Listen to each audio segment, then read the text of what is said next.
દર્શક મિત્રો, પશુપાલક મિત્રોને એક સંદેશ અમારે આપવો છે કે એક પશુ આહાર માત્ર બદલો અને પરિવારનું ભવિષ્ય બદલો. પશુઓને આપણે ઘણી બધી ચીજો જેમ કે દાણ, ભૂસું, ભરડો, ત્યાર પછી મિનરલ, મિક્સર ઘણું બધું આપતા આવીશું.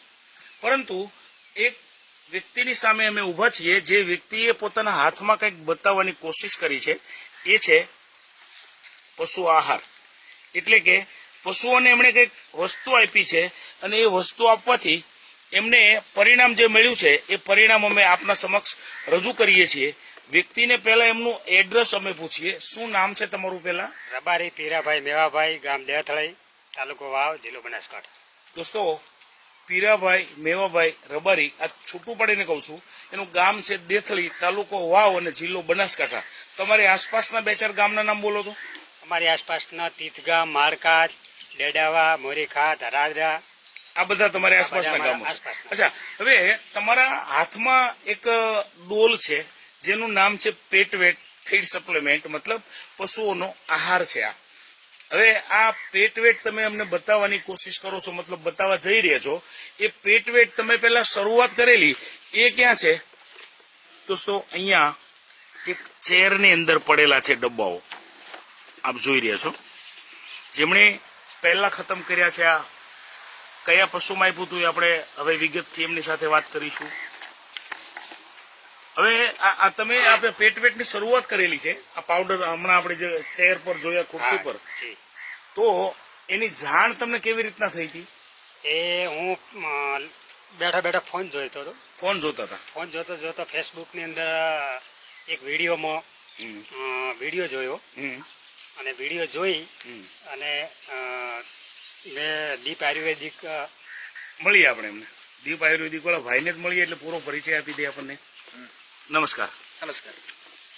શું નામ છે તમારું ભાઈ? દિનેશભાઈ થરાદ, દીપ આયુર્વેદિક ઓર્ગેનિક કેન્દ્ર થરાદ.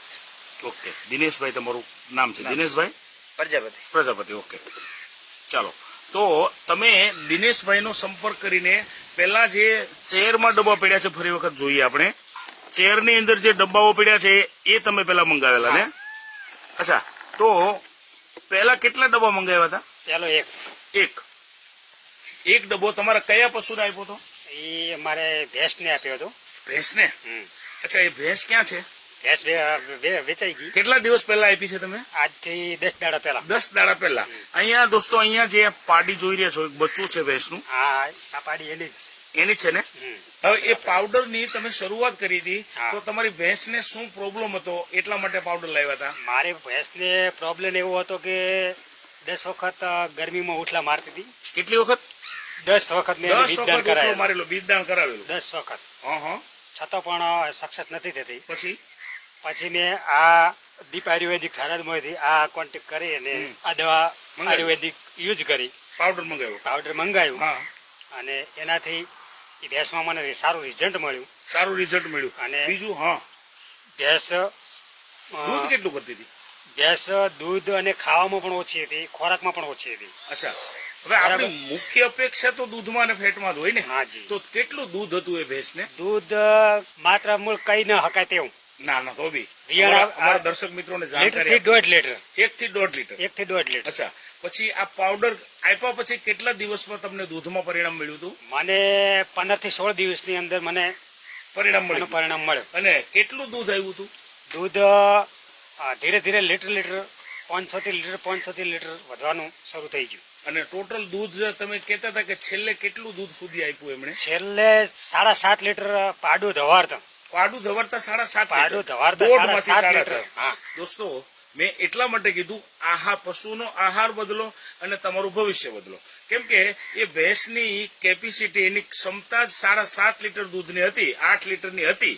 પરંતુ અંદર કંઈક પ્રોબ્લેમ હોવાના કારણે એ ભેંસ એટલું દૂધ આપી શકતી નહોતી. તો આ જે બાયોફિટનું પેટવેટ નામની પ્રોડક્ટ છે, જેની અંદર છે protein, vitamin, calcium, mineral, carbohydrate, આ બધી વસ્તુની આપણે વાત કરીએ તો આ બધી જ વસ્તુ મળવી જોઈએ પશુને એમના ખોરાકમાંથી, અલગ અલગ પ્રકારના ખોરાકોમાંથી. પણ આજના સમયમાં રાસાયણિક ખાતર ને જંતુનાશક દવાથી જે પાકો તૈયાર થયા હોય, એમાંથી પશુઓના ખોરાકો તૈયાર થયા હોય, તો આ બધી પૂરતી માત્રામાં પોષક તત્વોની રેન્જ એને નથી મળતી.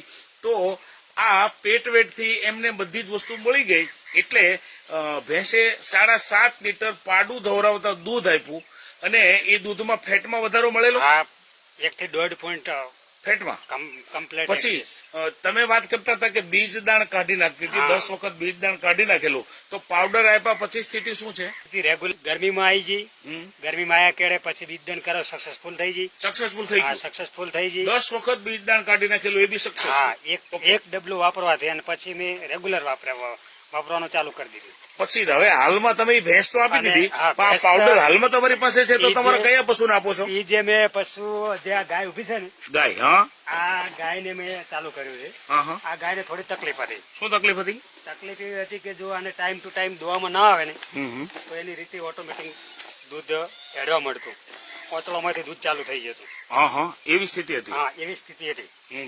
તો આ તમે પાવડર try આ માર્યો. ગાયને કેટલા ટાઈમથી આપો છો? આ 8 દાડાથી, 8 દિવસથી. 8 દિવસથી. તો ગાયમાં માત્ર 8 દિવસમાં તમને આ પરિણામ હા, મને મળ્યું એમાં કે દૂધ પરિણામ જે આંચળમાંથી વહી જતું હતું એ દૂધ વહી જતું બિલકુલ બંધ થઈ ગયું છે. એ ગાય આ છે એમનું આ કંટ્રોલ થઈ ગયું બાવલું. automatic. બરાબર છે.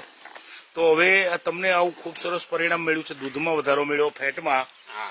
પછી તમારી ભેંસની તંદુરસ્તી, તમે કહેતા હતા ચારો બરાબર નહોતી ખાતી, એ ચારો પણ ખાય છે અને બીજ અને આ દાણનો ગાયને પ્રોબ્લેમ થોડો સોલ્વ થઈ પણ ગયો. વાગોળવાનું ઓછો તો એ આ એનાથી ગાયને? વાગોળવાનું સારું થઈ ગયું. શું વાત કરો છો? હા, તો હવે તમે પશુપાલનમાં રુચિ કેવી ધરાવો છો એ જરા વાત કરો ને. પશુપાલનમાં એટલે હું આ ખેતીનું નહીં પણ પશુપાલનનું વધારે એમ કે પશુપાલનની અંદર ટૂંકમાં આ તમારો વ્યવસાય. દોસ્તો, આ એમનું ખેતર છે, આપ જોઈ રહ્યા છો, આ એમનું ખેતર છે.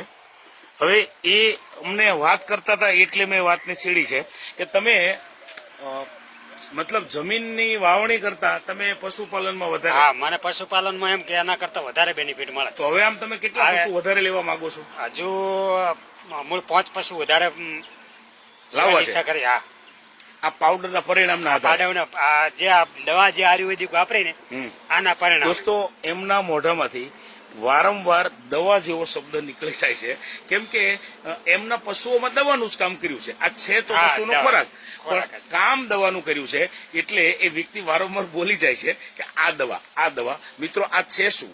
તો પશુઓનો સંપૂર્ણ આહાર છે. તમે પણ પશુઓનો આહાર બદલો અને તમારી પરિસ્થિતિ પણ બદલો.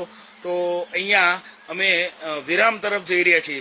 તો તમને ખરેખર આનાથી સંતોષ તો છે ને? હા, મને સંતોષ છે અને વતા એ પણ કહેવા માંગુ છું કે આનાથી દૂધ પણ મીઠું લાગે છે. આ પાવડર સ્વાદિષ્ટ આપવાથી દૂધ. સાહેબ, હા, સ્વાદિષ્ટ. ક્વોલિટી. અને શરીરમાં પણ આપણે સમજીએ કે કેમિકલ ખાય એનું દૂધ ને આ આયુર્વેદિક દવા વાપરીએ એની વસ્તુ અલગ હોય છે. દોસ્તો, એમાં પણ આપણને જાણવા મળ્યું કે એનો સ્વાદ પણ કંઈક અલગ હોય છે. કહેવું છે એમને ઘણું બધું, અમારે પણ ઘણું બધું એક્સેપ્ટ મતલબ સ્વીકારવું છે, મારો પણ માનવું એવું સમયની છે કે લિમિટ હોય છે. પશુપાલન ભાઈઓને મારી પણ એક જ વિનંતી છે કે આ વાપરવું જરૂરિયાત છે. જરૂરિયાત છે. હા. ઓકે મારો એવો દોસ્તો, સંદેશ છે. એક નિસ્વાર્થ ભાવે કહી રહ્યા છે કે દરેક પશુપાલકોને આ પ્રોડક્ટ પોતાના પશુઓ માટે વાપરવી જરૂરી છે. તો હવે અહીંયા તો વિરામ પરફેક્ટ અમે લઈ જ લઈએ છીએ. જય હિન્દ, જય ભારત.